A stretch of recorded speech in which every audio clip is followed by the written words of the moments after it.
ආයිබෝවන් මම දමිත් පෙරේරා රට සමග අභියෝග සංවිධානයේ සභාපතිවරයා. ඉතින් අදත් මම වීඩියෝ එකක් කරන්න හිතුවේ මේ සියරට කියන ආයතනයේ තියෙන මේ අශීලාචාර මහා අශික්ෂිත විදිහට මිනිස්සුන්ට කතා කරන ප්‍රශ්න හින්දා. ඉතින් මම මේ අද වීඩියෝ එක කරන්නේ අපේ පොලිස්පතිතුමාට මේ පණිවිඩය යවන්න ඕන හින්දා. ඒකින්ද ඕගොල්ලෝ පුළුවන් තරම් මේ වීඩියෝ එක පොලිස්පතිතුමා දකින්නකන් ෂෙයා කරන්න කියලා මම ඕගොල්ලන්ගෙන් ඉල්ලීමක් කරනවා. ඉතින් මේකයි ප්‍රශ්නේ.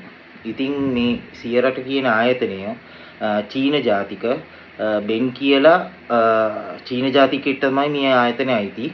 එතකොට මේ ආයතනයේ තියෙන්නේ නුගේගොඩ ස්ටැන්ලි තිලකරත්න මාවතේ ප්‍රෑන් ෆිට්නස් කියන ආයතනයේ උඩ තට්ටුවේ. මම ඊයේ රෑ මේ සම්බන්ධයෙන් සම්පූර්ණ වීඩියෝ එකක් දැම්මා මේ ආයතනයේ යට ඉඳලා උඩට නගින තැනට වෙනකම්ම වෙන ක්‍රියාවලිය. එතකොට මේකේ ඉන්නවා මැනේජර් කෙනෙක් හිරාන් කියලා.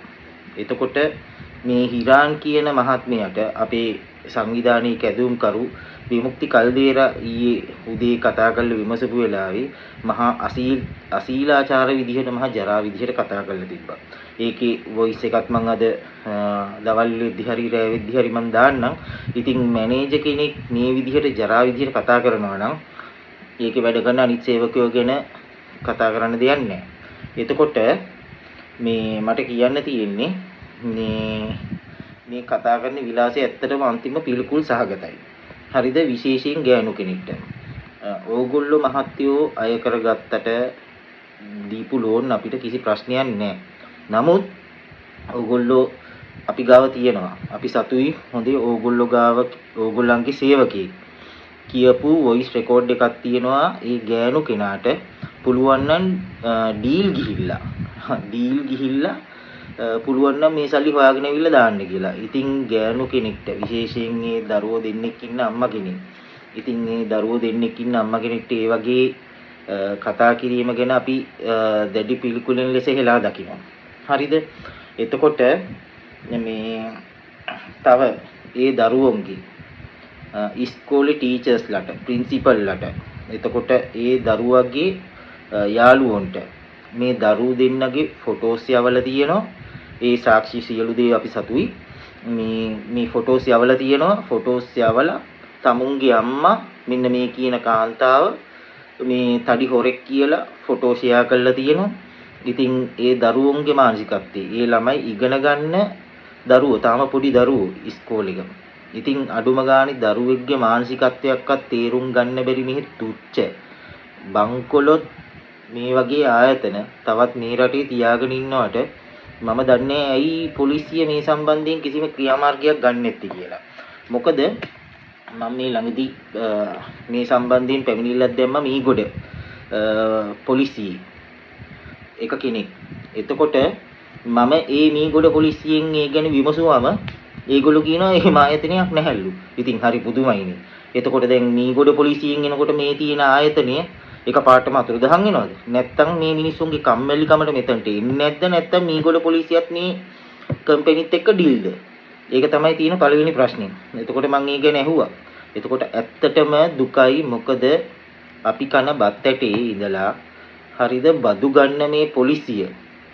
හරි පොලිසිය මේ වගේ කම්පැනි වලට යටත් වෙලා එහෙම ආයතනයක් නැහැ. ඒ ෆෝන් නම්බර් වැඩ කරන්නේ.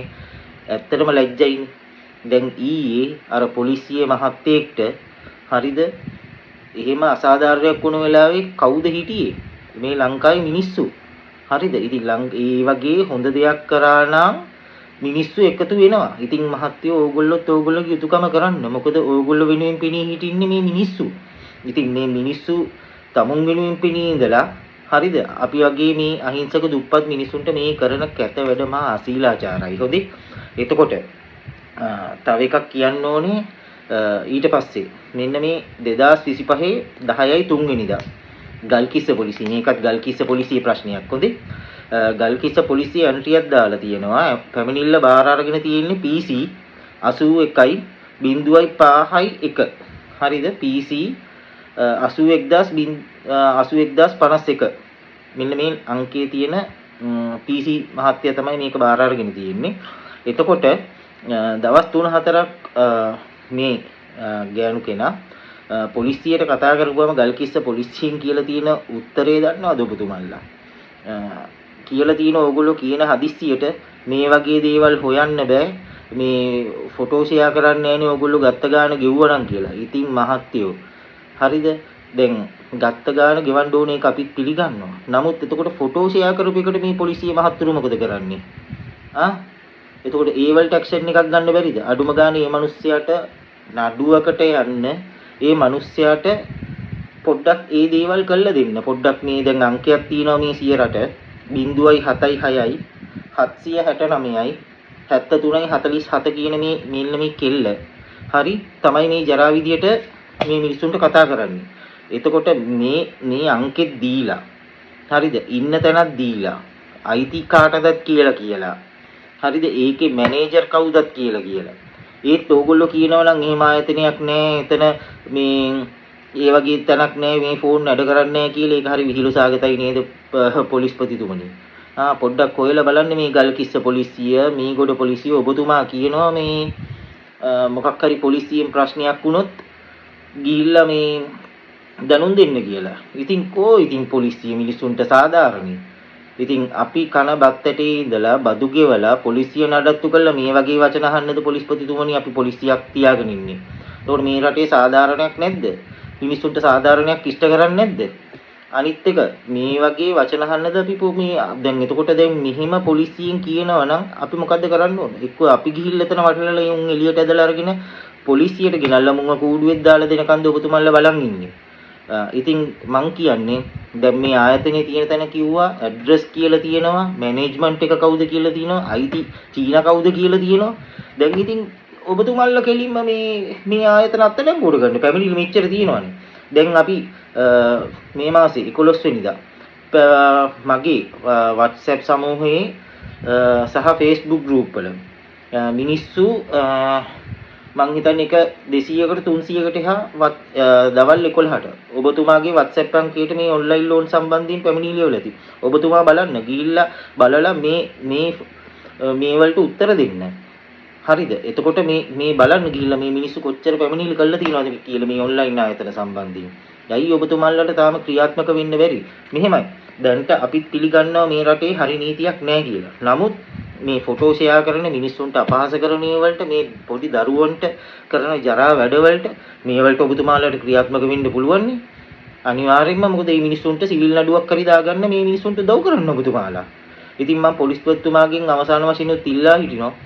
මෙන්න මේ ආයතන මෙන්න මේ තව එකක් 100ට කියන ආයතනය මම සහ අපේ කැඳවුම්කරු විමුක්ති කල්දේරා ගිය පෙබරවාරි 7 වෙනිදා මිරිහාන පොලිසියට මෙන්න ආයතනය මෙන්න තැන කියලා මමයි විමුක්ති කල්දේරයි තව දෙරණ උකුස්සා වැඩසටහන කරන්නේ මහත්මයයි අපි තුන් දෙනාම ගිහිල්ලා මිරිහාන පොලිසියේ ඒ ඉහළම පුටු වලටත් මේ ගැන කිව්වා. කිව්වා ඊට පස්සේ කරන්න බෑ කිව්වා. ඉතින් මම දන්නේ ඇයි මේගොල්ලෝ ජරාව ගන්නවද නැත්නම් මේ ඇවිල්ලා මේ ආයතන වලින් පොලිසියක් යැපෙනවද? එක්කෝ සමහර විට මේ පොලිසිය පරිමදි වෙන්නේ නැති. ඉතින් මෙහෙම පොලිසියෙන් මිනිස්සුන්ට සාධාරණයක් නැත්තම් ඉදිරියට අපි මොකද්ද සිවිල් සංවිධාන වශයෙන් කරන්න ඕන කියලා මම පොලිස්පතිතුමාගෙන් අහන්න කැමතියි. මේ ඒ වගේම කියන්න ඕන ඔය ශ්‍රී ලංකා පොලිසියට මහත්යෝ ඕගොල්ලෝ වෙනුවෙන් තමයි මේ මිනිස්සු බර ප්‍රමාණයක් ආවේ හොඳේ. ඉතින් එච්චර මිනිස්සු හරි දේ වෙනුවෙන් හිට ගන්නවා. ඉතින් ඔබතුමාලා වෙනුවෙන් ජනතාව හිටගත්තා නම් ඇයි ජනතාව වෙනුවෙන් ඔබතුමාලාට හිට ගන්න බැරි කියලා ප්‍රශ්න අහන ගමන් මම මගේ කතාව අවසන් කරනවා. ස්තුතියි. සුබ දවසක්. මම දමිත් පෙරේරා රට සමග අපි එකට සංවිධානයේ සභාපතිවරයා.